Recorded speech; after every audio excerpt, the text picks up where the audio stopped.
It was the loud clanging of metal that drew me out onto the front porch, coffee mug still steaming in my hand. When I saw my wife calmly turning the padlock shut on the front gate of our cabin property, right as Karen from the HOA came stomping up the gravel drive with that same obnoxious clipboard in her hands. If you enjoy true stories about people who don't back down, especially when HOA bullies push too far, then buckle up. This one ends with handcuffs, but not the way you'd expect. Hit that subscribe button to Sham Stories, because this is where the fight back begins. We had bought this secluded cabin property after years of saving, hoping to escape the rigid grind of suburban HOA rules and enjoy peace, nature, and a little independence. Ironically, just 3 weeks after settling in, we were told our property, despite its remote location, was technically within the boundaries of a sprawling HOA that oversaw cabins, rentals, and summer homes across this mountain region. And the woman spearheading the enforcement? A woman named Karen, of course. Karen looked like she walked out of a commercial for lemon-scented disinfectant. Sharp haircut, aggressive pastel sweater, and the clipped walk of someone who thought they were more important than they were. First, we tried to be civil. She came by the first time with a welcome packet full of guidelines that sounded more like threats. No firewood stacks visible from the street, no loud tools before 9 a.m., no fence modifications. Weekly inspections, I asked. Inspections for what? She simply replied, compliance. My wife Amanda, a former sheriff's deputy, narrowed her eyes. That word compliance never sat right with her, especially when barked out by a clipboard tyrant. Over the next week, Karen would come unannounced, letting herself through our gate without permission. She'd walk around the back of the house, photograph our storage shed, even glance through windows, Amanda told her she needed to request visits ahead of time, but Karen scoffed, claiming her badge, a plastic HOA nameplate, gave her that right. That was the last straw for Amanda. She installed a motion-sensitive camera system and put up a heavy-duty gate at the front, with a lock that clanked shut every night. Karen's entitled behavior escalated quickly. She sent us violation notices for minor things: wind-blown debris near the fire pit, decorative gnome exceeds HOA height restrictions, exterior lighting not within specified color temperature. It was laughable until she sent a formal letter demanding immediate property inspection due to routine mid-season compliance check. Amanda called her bluff. She's not law enforcement. She has no warrant. She's not coming in unless we let her. Karen, not used to being challenged, sent a nasty follow-up. If we didn't comply, the HOA would fine us, revoke membership privileges, and potentially begin legal action. Amanda's response? She walked out the next morning and locked the gate herself. That's what Karen had walked into this morning. I stood on the porch while Amanda calmly greeted her. You're trespassing, Amanda said in her firm, calm voice, the one I'd heard her use when arresting drunk drivers. Karen's face flushed. This is an official HOA visit. Open this gate immediately. Amanda didn't flinch. Don't have legal jurisdiction here. We've made that clear. Leave our property, or I will call the sheriff's department and report you for criminal trespass. Karen's hands trembled around her clipboard. Can't stop me from fulfilling my duties. Amanda folded her arms. Watch me. Karen stormed off, muttering about legal action, but Amanda and I both knew the real law would be on our side. Still, she was right to be cautious. Karen wasn't going to give up easily. That afternoon, Amanda filed a formal no trespassing order at the county sheriff's office and had it served to Karen through a deputy. We thought that would finally put an end to the madness. But Karen had other ideas. The next morning, she showed up again, this time with 2 men in matching polos and HOA badges, who she introduced as compliance enforcers. They stood behind her like bodyguards as she barked demands at the locked gate. Amanda stepped out, badge on her hip, and asked all 3 to leave immediately. One of the men muttered, "This seems like overkill," but Karen snapped, "You are being paid to assist with inspections. This is procedure." Amanda then calmly reached into her pocket and pulled out her phone. "You have 60 seconds to vacate before I call for backup." Karen tried to argue, but the other 2 men began backing away, clearly uncomfortable. Karen shouted that she'd be back with proper authority and left in a huff. Over the next few days, things quieted down. Amanda kept the cameras rolling, and we made a habit of locking the gate even during the day. We didn't want to take chances. We also began compiling evidence printouts of every message Karen sent, saved video clips of her trespassing, and screenshots of her threatening emails. Amanda reached out to a former colleague who still worked in the sheriff's office and casually asked about. Apparently, Karen had a reputation for crossing boundaries with homeowners, and had been issued warnings before. What we didn't expect was Karen's next stunt, faking a welfare check call. One afternoon, a patrol car pulled up, and a deputy walked to the gate. We received a call from someone saying there was suspicious activity at this address. Amanda showed him her badge, invited him to watch the last 3 hours of footage, and explained the situation. The deputy rolled his eyes. "Karen again," he muttered. "You're not the first." That night, Amanda drafted an official cease and desist letter with legal citations and delivered it via registered mail to Karen's address. In it, she stated any further trespassing would result in criminal charges. We felt confident this would finally push Karen back, but Karen didn't like losing. The following weekend, Amanda and I were preparing for a quiet evening when the cameras pinged a motion detected near the rear fence. We checked the feed and saw Karen crouched near the side hedge, trying to climb over a small section of the wooden perimeter. Amanda sprang into action, grabbing a flashlight and her cuffs from the drawer. I followed close behind as she swung. The side gate opened and found Karen halfway over the fence, 1 foot dangling. "Freeze," Amanda barked. Karen yelped and fell backward into the brush. Amanda approached, announced herself as former law enforcement, and advised Karen she was now being detained for attempted trespassing. Karen, furious and flailing, demanded to be released. Amanda calmly and legally placed her in plastic cuffs and called the sheriff. While we waited, Karen screamed threats, demanded lawyers, and even tried to bribe Amanda with a senior HOA position. When the deputy arrived, he took one look at the footage, nodded, and officially charged Karen with trespassing and harassment. She was escorted off the property, still shouting that this wasn't over. Amanda turned to me and simply said, "I think it's over now." But we both knew better. The arrest of Karen should have been the end of it, a cautionary tale of what happens when a self-appointed neighborhood tyrant pushes too far.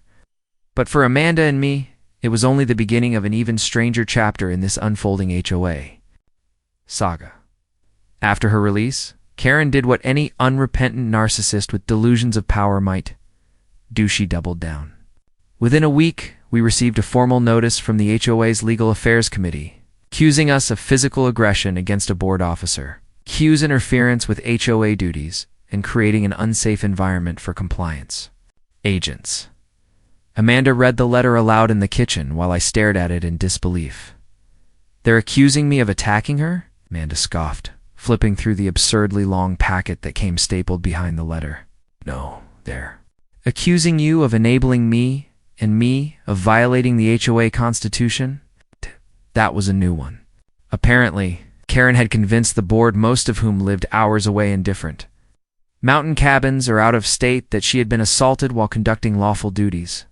The kicker was a resolution at the end of the letter that demanded we appear at a disciplinary hearing via video conference within 5 business days. Amanda immediately contacted her lawyer friend Claire, who reviewed the documents and laughed. "This isn't a real court. They can't enforce disciplinary action like this without actual legal authority. But they can make your lives miserable with fees, liens, and constant harassment if you don't challenge it." Claire recommended we show up for the hearing and record everything just to have it on file. When the day came, Amanda dressed like she was walking into a courtroom sharpsuit, hair tied back, badge from her days as a deputy clipped visibly to her belt, and I joined her in the background as moral support. The video call screen filled with unfamiliar faces, mostly older retirees and a couple of tech-illiterate guys who didn't seem to know how to unmute themselves. Then Karen appeared in the center square wearing a neck brace. Amanda raised an eyebrow and leaned toward the mic. "Did I miss something? Is there a car crash on your property recently?" Karen ignored the jab and began reading from a prepared statement, her voice trembling as she claimed Amanda manhandled her, slammed her into the ground, and subjected her to illegal detainment. Amanda calmly asked the panel if they had reviewed the sheriff's report, which clearly outlined Karen's arrest and the video footage showing she fell backward trying to scale a fence. Several of the board members looked uneasy. One even asked, "Wait, there's video." Amanda nodded. "Would you like me to share my screen and play it?" Karen immediately objected, claiming it would re-traumatize her. That was when the panel chair, a man named Lester, with thick glasses and a droning voice, announced that the board would defer a decision until they conducted their own internal investigation. Amanda and I exchanged looks. It was a stall tactic. Over the following weeks, we started receiving HOA violation letters almost daily. One claimed we had unauthorized fencing. Another said our porch lighting was not in compliance with seasonal luminescence guidelines. The fines attached were outrageous: $250 here, $400 there, adding up to thousands within days. Claire filed a counterclaim, citing harassment, and we requested formal mediation. The board denied it, stating we had to resolve internal matters first. Amanda wasn't having it. She dug deeper into HOA bylaws and found that the HOA charter hadn't been updated in 12 years. Several board members were serving beyond their term limits, and Karen had been re-elected 3 times without a formal vote. We discovered something else, too. Karen had installed a lockbox at the community clubhouse that stored master keys to every property under the HOA's control. Supposedly, these keys were for emergency access by fire or maintenance crews, but we hadn't consented to one being made for our place. Amanda marched down to the clubhouse during a public meeting one Saturday, demanded to see the contents of the lockbox, and after much arguing and threats of calling the sheriff again, the president reluctantly opened it. Sure enough, inside was a shiny key with our address labeled on a tag. Amanda took it, held it up, and said, "This is illegal. Making unauthorized copies of a house key is a criminal offense." Karen lunged for it, but stopped herself when Amanda narrowed her eyes. That confrontation set off a firestorm. The next day, we found that our mailbox had been pried open and our packages rifled through. Amanda called the postmaster, who confirmed someone had submitted a request to reroute our mail to a P.O. box 3 towns away. The name on the form? Karen M. Thorne. Amanda took the evidence to the sheriff's office again, and this time the deputies didn't just take notes, they opened a formal investigation. While that was underway, we received a notice from the HOA stating they were placing a lien on our property due to unpaid fines. That was when Amanda said, "Enough," and called in the big guns and investigative journalist friend named Julie, who worked for a regional paper and loved exposing corrupt local institutions. Julie came up for the weekend, interviewed us, reviewed the camera footage, the letters, the false claims, and the lockbox stunt. Her article dropped 2 days later under the title, "HOA Gone Wild, When Compliance Turns to Criminality." It went viral in the region. People from other neighborhoods flooded the HOA's Facebook page with angry comments. Several former board members came forward with their own horror stories, and local authorities began sniffing around the HOA's finances. The final nail in the coffin came when Julie published a follow-up piece highlighting the results of a forensic audit that showed Karen had used HOA funds to pay for personal travel, dinners, and even a home renovation project. 1 day later, the HOA board was forced to hold an emergency meeting where Karen was suspended from all official duties pending legal review. Amanda and I watched it all unfold from our living room, popcorn in hand, barely believing how far things had spiraled. But the fallout wasn't over. 2 nights later, at 3:17 a.m., our home security system alerted us to motion at the front door. Amanda grabbed her phone and checked the live feed on there. Standing in front of the gate was Karen. She wasn't wearing her pastel uniform or carrying a clipboard. She was in a hoodie, clutching what looked like the master key she had apparently kept a copy of. Amanda didn't hesitate. She woke me, grabbed her old service weapon, and called 911. Within 6 minutes, deputies arrived and found Karen trying to pick the lock with a metal rod, muttering about how they took everything and how it used to be hers. She was arrested on the spot for attempted burglary and violating a protective order that Amanda had filed just days prior. This time, there were no apologies or spinge, just a silent ride in the back of a patrol car. But believe it or not, even that wasn't the end. What Karen had left behind would take months to fully uncover, and when we did, it shook the entire community. After Karen's midnight arrest, the neighborhood felt as if a curtain had been lifted, revealing rot underneath the polished surface of HOA-controlled serenity. Residents who had kept quiet for years now started knocking on our door, sharing stories, forwarding emails, and pulling back layers of manipulation they had either endured or been complicit in due to fear. It turned out Karen's iron grip over the HOA had lasted longer and gone deeper than anyone realized. For starters, she had rewritten portions of the HOA charter and meeting bylaws years ago, slowly altering voting rights and shifting enforcement authority into a concentrated core of board members, who rarely showed up in person but rubber-stamped everything she submitted. One of the most damning revelations came from a man named Douglas, retired postal inspector who lived on the edge of the development and had remained deliberately uninvolved until now.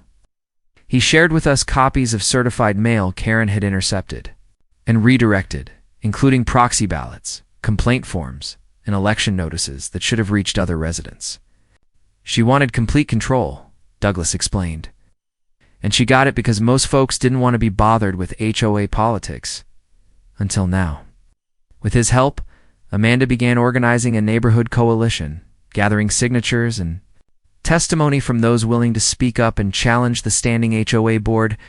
One neighbor revealed that Karen had imposed monthly fines on her for non-conforming window treatments because her curtains were floral instead of solid-colored.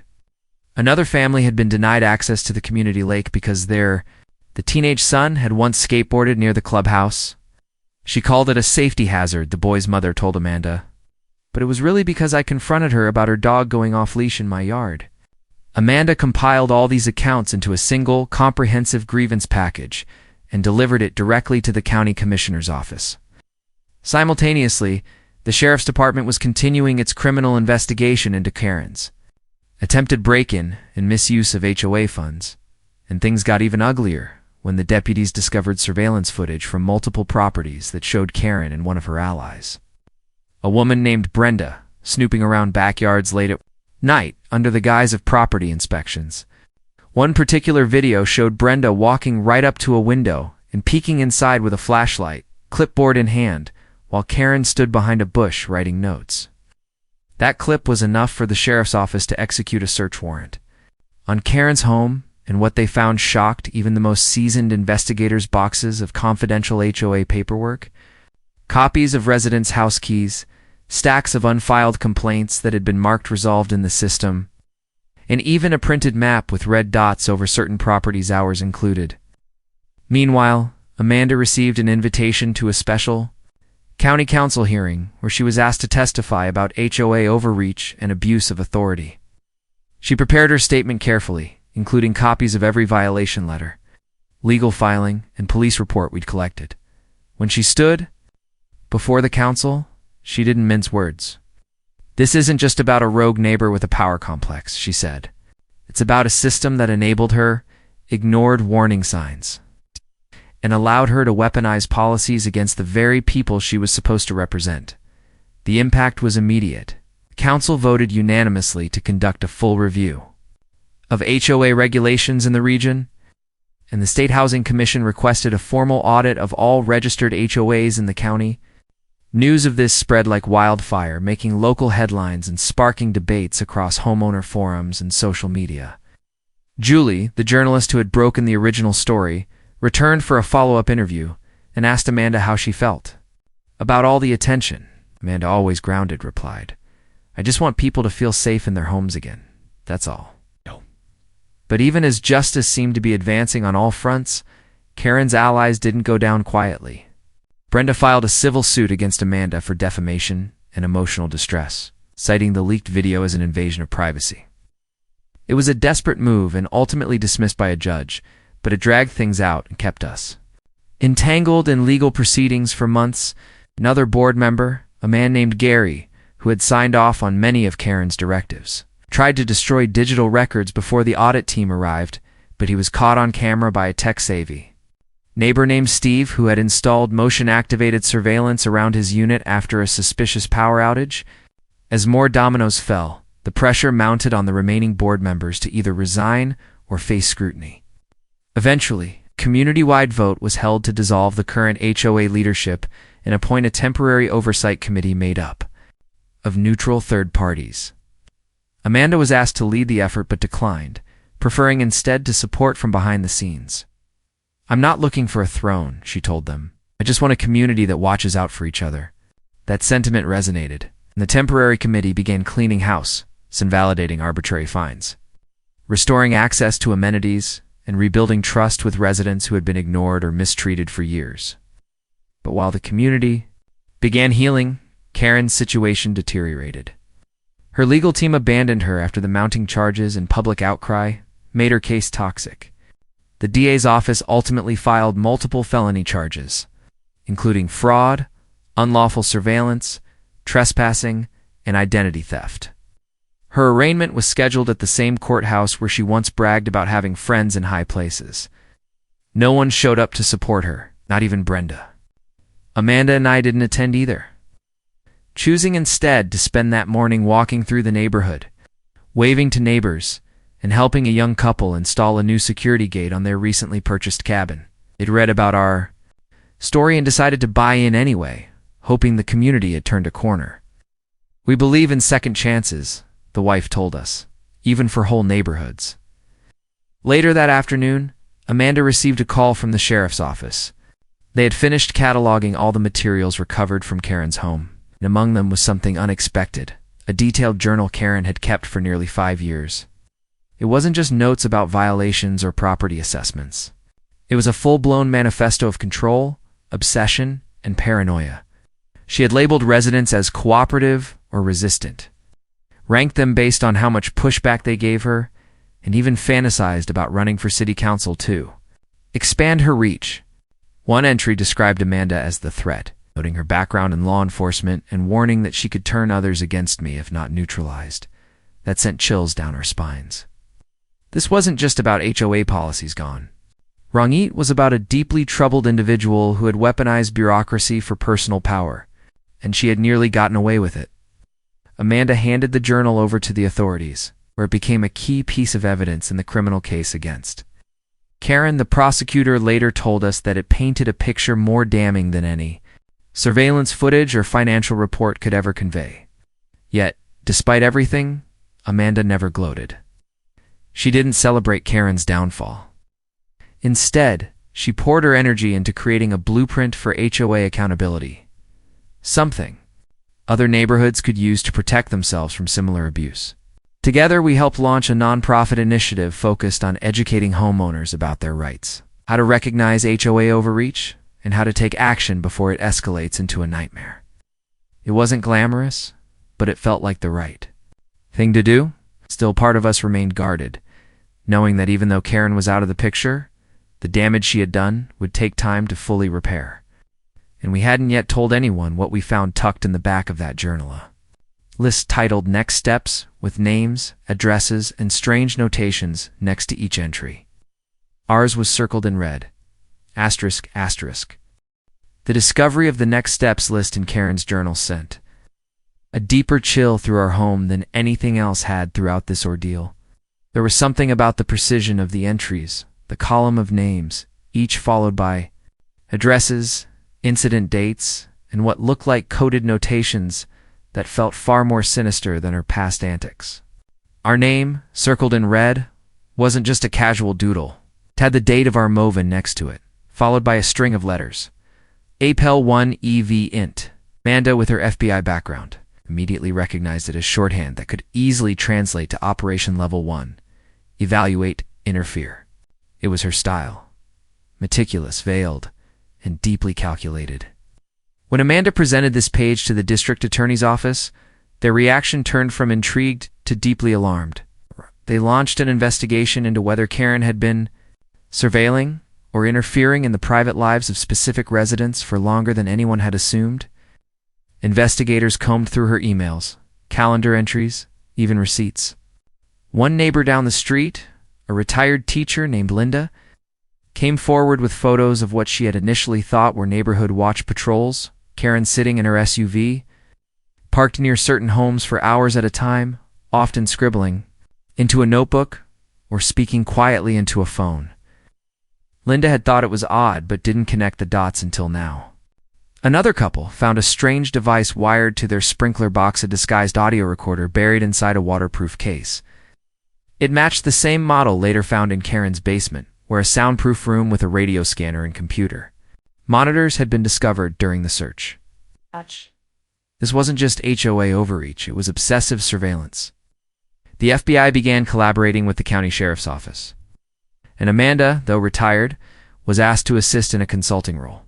Given her knowledge of both the neighborhood layout and Karen's behavioral patterns, we learned that Karen had once applied for a private investigator's license years earlier but had been denied due to lack of credentials. Instead, she had tried to replicate the capabilities on her own, installing unauthorized cameras, lifting fingerprints from mailboxes, and even purchasing social media scraping tools from dark web vendors. The extent of her paranoia became more disturbing by the day. Meanwhile, the community continued to rebuild. With Karen gone, many residents felt safe enough to come together in person. The first time in years, we held a neighborhood barbecue. In the park, without fear of being cited for noise violations or gathering without HOA approval, children played freely, couples mingled, and neighbors finally introduced themselves without tension clouding the air. Amanda stood quietly by the grill, flipping burgers and nodding at the families who now looked at her with a mix of gratitude and admiration, but she couldn't fully relax, not with the weight of that red circle still in the back of her mind. That night, after everyone had gone home and the laughter had faded, we sat on the porch reviewing Karen's list again. One name in particular stood out: Thompson, pending conversion.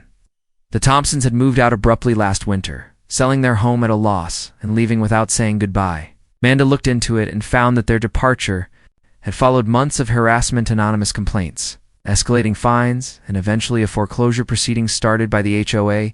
It matched the timeline. Karen had likely used the HOA's legal tools to pressure them out under the guise of compliance enforcement. We were beginning to realize just how many lives she had altered, how much pain she had inflicted under the protection of procedural legitimacy. But the deeper Amanda looked, the more she saw a pattern. Every person on that next steps list had either filed a complaint, challenged a policy, or resisted a mandate from Karen. It was retaliation, calculated, cruel, and systematic. Amanda compiled a formal report and shared it with both the local authorities and her contacts in federal housing regulation. The implications were significant. If proven, Karen wouldn't just face criminal charges, she could become the basis of new federal guidelines on HOA abuse and overreach. Still, Amanda was cautious. "The higher this goes, the more careful we have to be," she said one night, locking the journal back in the fireproof safe. "There are always people who defend the system, no matter how broken it gets." Was right. Already, there were murmurs online from HOA lobbying groups downplaying the situation, framing Karen as a rogue operator rather than evidence of systemic failure. A few op-eds even suggested that the residents had overreacted or misunderstood enforcement protocols. But Amanda wasn't deterred. She began preparing a presentation for an upcoming National Housing Summit, where she had been invited to speak alongside policymakers and legal experts. Her topic: weaponized compliance, when HOA power turns predatory, as she crafted. Her slides, she focused not on vengeance, but on reform, how to build transparency, empower residents, and prevent another Karen from ever gaining such unchecked authority again. Still, things weren't entirely settled. Late one night, around 2:30 a.m., our motion lights flickered on outside. Amanda grabbed her flashlight and I followed, heart pounding. At the side of the house, we found fresh footprints in the mulch and a series of scratches on the window screen.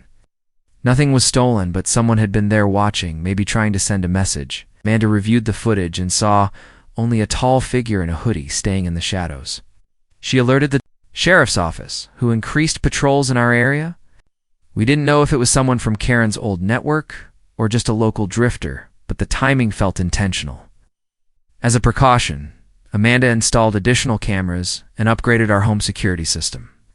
She also taught a few of the neighbors how to do the same, quietly building a network of eyes and ears that made the street feel safer than it had in years. Then, just as things seemed to be settling, we got a call from Karen's attorney. She wanted to meet with Amanda, not as part of her defense, but to confess some final details before her sentencing. Amanda was reluctant but agreed under controlled conditions, a monitored room at the courthouse, recorded by both legal teams. The meeting was short. Karen looked worn, her bravado gone, but her eyes still carried that calculating glint. She didn't apologize. Instead, she warned. "Amanda, you've made enemies, you know," she said. "Wasn't just me. There are others who liked the order I created." Amanda didn't flinch. "You created fear," she replied. "That's not order. That's tyranny." Karen leaned in and whispered something the microphones barely caught. "They're not done with you yet." It wasn't a threat in tone. More like a grim prophecy. Amanda walked out without looking back, but I could see the tension in her shoulders afterward. She was stronger than anyone I knew, but that kind of darkness stays with you. We made sure everything from that meeting was documented and shared with the relevant agencies. We didn't want Karen to haunt this community from behind bars or empower others to rise in her place. The investigation remained open, especially with unanswered questions about the shadowy HOA members who had signed off on her directives, but never appeared in person. One name, R. Langston, was traced to an offshore account used for transferring HOA legal retainer funds. The more we dug, the more we realized Karen might have been the visible face of something much larger, and that meant we couldn't let our guard down. The weeks following Karen's final cryptic warning passed under a strange mix of calm and tension. Like a storm had moved on but left behind unstable air. The neighborhood was healing, yes, but Amanda was working late every night, tracing every thread Karen left behind, refusing to believe this was merely the work of one unstable woman. Her instincts told her it wasn't over, and when Amanda's instincts spoke, I had long since learned to listen. The journal had mentioned a namer, Langston, linked to an offshore account, which Amanda believed was either a puppet master or a financial proxy behind some of Karen's operations. The trail led through layers of shell companies and encrypted emails, but Amanda's FBI connections unearthed a familiar detail. Langston was associated with a lobbying firm based in D.C., known for defending large HOA conglomerates across multiple states. It became clear that Karen hadn't just been operating under her own delusions, she had funding, legal backing, and possibly even strategic direction. That changed everything. Amanda scheduled meetings with federal investigators and shared her findings, including proof of HOA funds being rerouted through third-party legal trusts and technology vendors, who sold surveillance tools to property associations. The deeper she went, the more disturbing it became. Karen's HOA chapter wasn't the only one doing this. Similar abuses had been reported in other communities. But many went ignored or buried under legal threats and non-disclosure agreements. Amanda proposed a broader inquiry, and soon she was invited to join a federal task force aimed at investigating HOA, corruption, and abuse across the country. She didn't hesitate. The neighborhood supported her completely, even electing her as an interim liaison between residents and outside legal entities. She never sought power, but when people trust you, they turn to you. Meanwhile, Karen's trial began. The courtroom was packed. Neighbors, reporters, even former board members from other HOA chapters.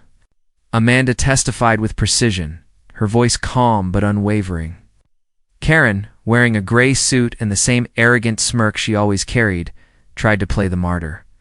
Her defense claimed she was maintaining order and acting within community by laws. But Amanda dismantled that argument with timestamps, audio recordings, and the infamous next steps list. When Amanda read aloud the line, "Appel 1 EVINT pending execution," linked it to our home, there was an audible gasp in the courtroom. The judge's expression hardened, and even some of Karen's former supporters shifted uncomfortably. In the end, Karen was convicted on multiple counts, including illegal surveillance, harassment, wiretapping, and fraud. But sentencing wasn't the real conclusion. It was only the start of a bigger reckoning. 1 week after the verdict, Amanda received a letter with no return address. Inside was a single printed message: "Langston knows. You're exposed." No signature, no details, but the message was clear.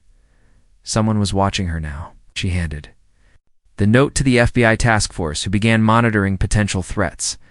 Amanda also installed new security systems, encrypted her communications, and began carrying a sidearm, again a habit she'd let go after retirement. Still, she didn't let it stop her.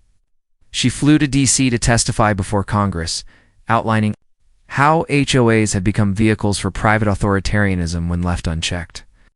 Her speech made national news, especially when she showed Karen's journal and detailed how a suburban neighborhood became a surveillance zone under the guise of compliance. Legislation was proposed, and Amanda was asked to serve as a permanent advisor to the Department of Housing. She agreed, but only if she could remain based in our neighborhood. "This is my home," she told them. "I won't run from it." Life started moving forward again. Kids rode their bikes freely. Neighbors smiled without fear.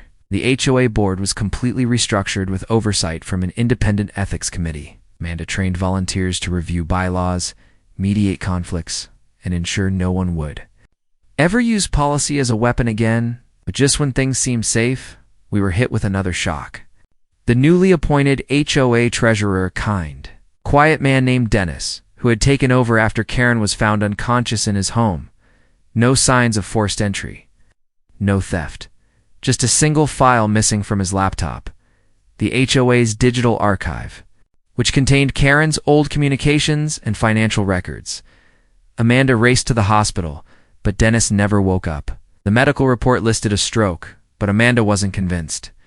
Something was off. She pushed for a forensic sweep of his home and devices. That's when they found malware military-grade planted in his Wi-Fi router, used to erase remote files. Whoever wanted that data gone had resources and knew what they were doing. Amanda doubled down. She met with cybercrime experts and uncovered a trail linking the breach to a private firm based overseas, an intelligence contracting agency often hired by property investment companies. The firm's name? Langston Strategic Solutions. It was no longer just HOA corruption, it was corporate espionage. These weren't just rules enforcers, they were data harvesters. Monetizing compliance through surveillance and selling behavioral data to insurers and real estate developers. Amanda's entire worldview shifted. This wasn't about Karen anymore. She was a pawn, dangerous, yes, but expendable. The real threat was the system that had enabled her. And Amanda was now a direct threat to that system. Anonymous emails began appearing in her inbox, urging her to drop the investigation. First they were vague, "You've done enough." Then, more direct, "Walk away, or they will bury you." She ignored them. But one night, we returned home to find our front door slightly ajar. Nothing stolen, just a single file folder left on the kitchen table.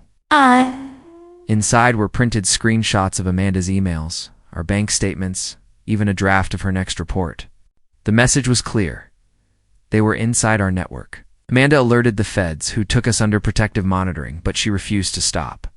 "If I stop, they win," she said.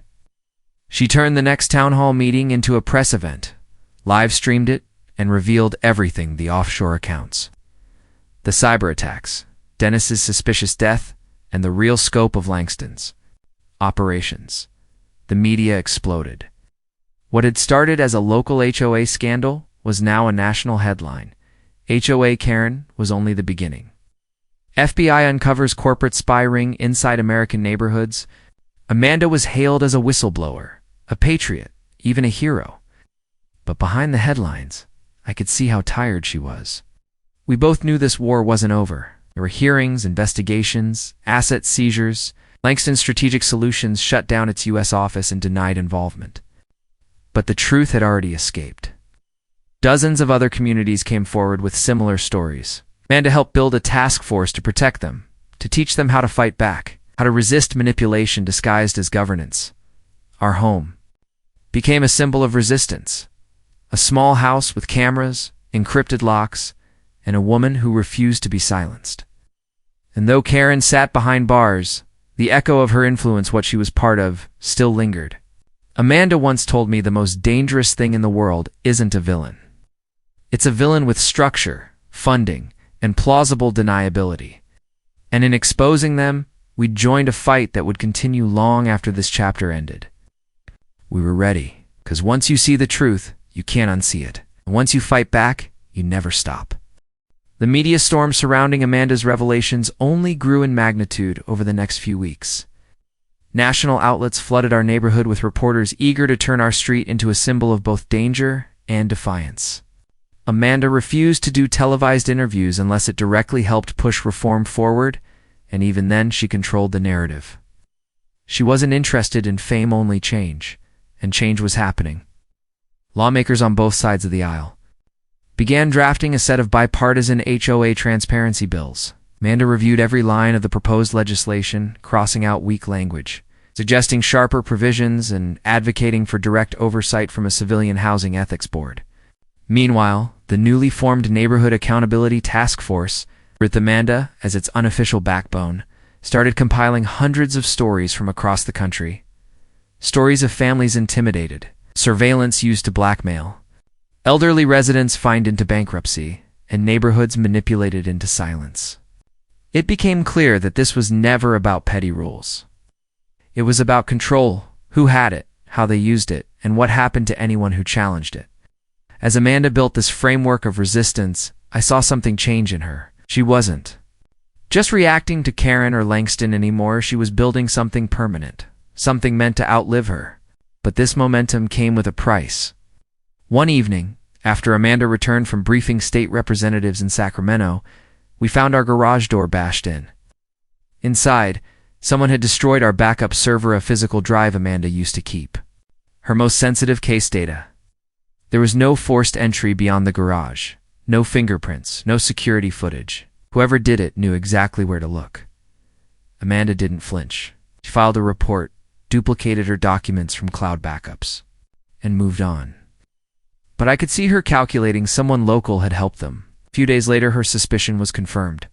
The HOA's new IT consultant, brought in to modernize systems after Karen's arrest, had ties to a cybersecurity firm in Dubai, a subsidiary of Langston Strategic Solutions. Amanda exposed the connection and had him removed, but the warning had been received loud and clear. Even in victory, Amanda was being hunted. That night, she pulled out a folder from her personal SAFA plan labeled Contingency 6. Inside were protocols not just for surviving, but continuing the work. If something happened to her, she trained 3 community members as stand-ins, each holding a piece of encrypted data necessary to unlock the full archive of what she'd gathered. She called it a network of resilience. Meanwhile, Langston's American legal firm Caldwell and refiled a defamation suit against Amanda, claiming her allegations were part of a politically motivated smear campaign. The goal was clear: tie her up in court, drain her time, intimidate others from speaking. But they didn't count on Amanda representing herself, aided by pro bono attorneys from whistleblower defense organizations. She turned every deposition into a discovery session, exposing more links between Langston and other HOA contractors, pulling back layers they never intended to reveal. The court later dismissed the suit, citing overwhelming public interest and evidence supporting Amanda's claim. Still, the attacks kept evolving. Amanda began receiving AI-generated calls, deepfakes portraying her giving contradictory statements, and hacked versions of her press releases. The digital war had arrived. She responded by bringing in a cybersecurity team from the Justice Department. For weeks, our home became a fortress of technology and strategy, with experts sleeping in shifts to monitor activity, test new firewalls, and trace every signal. One night, a ping led them to a remote server farm outside Houston, where a cluster of Langston's data servers were being used to store and process neighborhood surveillance data from across the country. The task force raided the facility with federal agents seizing terabytes of incriminating information. That raid became the turning point. A week later, Department of Justice announced an official investigation into Langston Strategic Solutions and all its known subsidiaries. Amanda was asked to testify before a federal grand jury. She didn't hesitate. In that grand jury room, she laid it all out: the shadow network of influence, the stolen data, the manipulated elections inside HOAs, the psychological profiling used to pressure residents into compliance. Every detail was backed by evidence, timelines, and names. Amanda didn't accuse. She proved. The grand jury returned multiple indictments against Langston executives and their contractors. On them tried to flee the country but were intercepted. At airports, others began to talk, cutting deals to reduce their sentences in exchange for access codes, financial trails, and deeper connections. But not everyone stayed quiet. Late one night, we received a knock at the door to local police. Officers who looked rattled. They showed Amanda a video left anonymously at the station. It showed footage of our house, our routines, our son walking home from school. The message was a voice altered digitally. "End it, Amanda, or next time we won't miss." Amanda stared at the screen for a long moment, then calmly stood and said, "Double the patrols. Get me the FBI's behavioral unit." She wasn't backing down. Our son, bless him, never complained once. He knew his mom was fighting monsters, and he wanted to help. He started building encrypted tools with his friends' kids, who understood code better than most adults, and Amanda began integrating their tools into her network. The movement had become multi-generational. It wasn't just about surviving Karen's twisted leadership anymore. It was about dismantling a system that allowed her to exist in the first place. Amanda's influence now stretched across cities. She began receiving letters from mayors, governors, even international figures asking how they could model her work. And she always responded the same way: transparency, accountability, and never giving fear the final word. But one morning, just as things seemed to settle, Amanda received a package with no markings. Inside was a single Atoma black chess piece, the Queen, painted with a blood-red X across its center. Amanda held it in her palm for a long time. "They're not done," she whispered. "They're regrouping." But instead of panicking, she called a meeting, not a press conference. A neighborhood gathering. We hosted it in our backyard under heavy security, but the tone wasn't fear. It was unity. Amanda told everyone exactly what we were facing, what they had done, and what they still might try to do. Then she handed out secure communication devices, backup plans, and role assignments. Every household became part of the defense. No longer pawns, no longer silent. This was no longer just Amanda's fight. It belonged to all of us. And when she looked out over the crowd of neighbors, young and old, shaken and strong, I saw something returned to her eyes. It's not just defiance. Hope.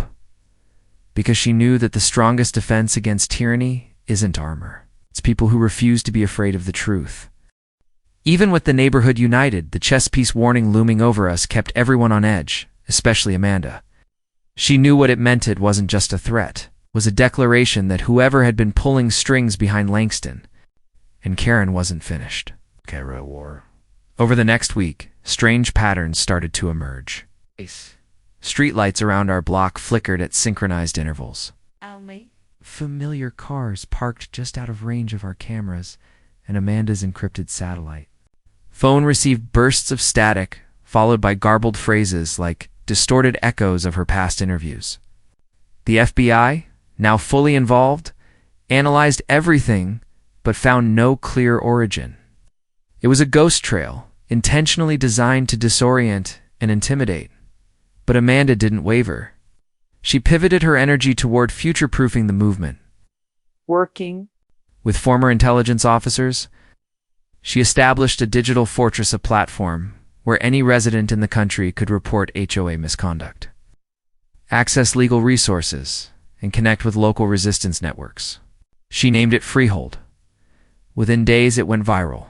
Thousands signed up. Legislators began proposing direct partnerships to integrate Freehold into state housing programs. Amanda had turned a cabin gate standoff into a national uprising. But the shadows weren't idle.